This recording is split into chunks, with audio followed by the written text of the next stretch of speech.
and then of course the distributed network of humans that use these systems. So like you can have the system itself, the neural network, but you can also have like little algorithms controlling the behavior of humans, which is what you have with social networks.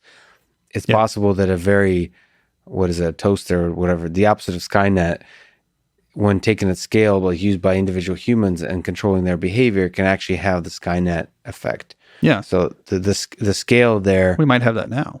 We might have that now. We just don't know. Yeah. Like as it's happening. Is Twitter creating a little mini Skynet? I mean, because what happens, it twirls out ramifications in the world. And is it really that much different if it's a robot with tentacles or a bunch of servers that? Yeah. And the destructive effects could be, it could be political, but it could also be like, you could probably make an interesting case that the virus, the coronavirus spread on Twitter too, in the minds of people, like the fear and the misinformation in some very interesting ways mixed up. And maybe this pandemic wasn't sufficiently dangerous to where that could have created a weird, like, instability, but maybe other things might create instability. Like somebody, God forbid, detonates a nuclear weapon somewhere. And then maybe the destructive aspect of that would not as much be the military actions, but the way those news are spread on Twitter and the panic that creates. Yeah.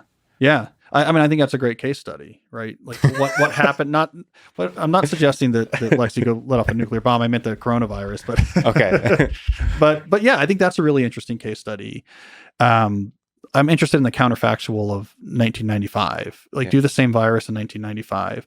So first of all, it would have been, I get to hear the nightly news will talk about it. And then there'll be my local health board will talk about it. That meant mitigation decisions would probably necessarily be very sort of localized. Okay, our community is trying to figure out what are we going to do, what's going to happen. Like we see this with schools, like where I grew up in New Jersey, there's very localized school districts.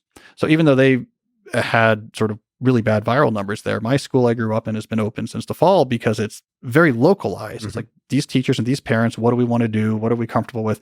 I live in a school district right now in Montgomery County that's $1 billion a year budget, 150,000 kid school district. It just can't, it's closed, because it's too. So I'm interested in that counterfactual. Yes, you have all this information moving around, and then you have the effects on discourse that we were talking about earlier, that the Neil Postman style effects of Twitter, which shifts people into a sort of a dunk culture mindset of don't give an inch to the other team.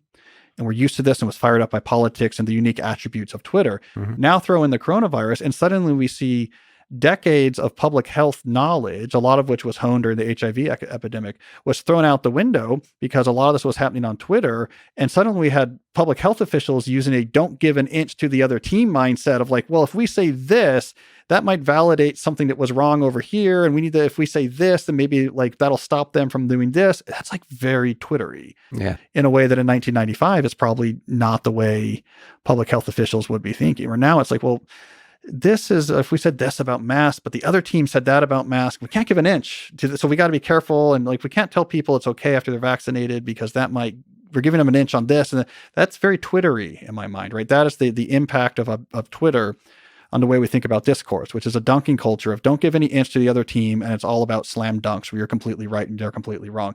It's, as a rhetorical strategy, is incredibly simplistic, but it's also the way that we think right now about how we do debate. It combined terribly with election year pandemic. Yeah, election year pandemic. I wonder if we could do some smooth analysis. Let's run the simulation over a few times. A little bit noise. Yeah.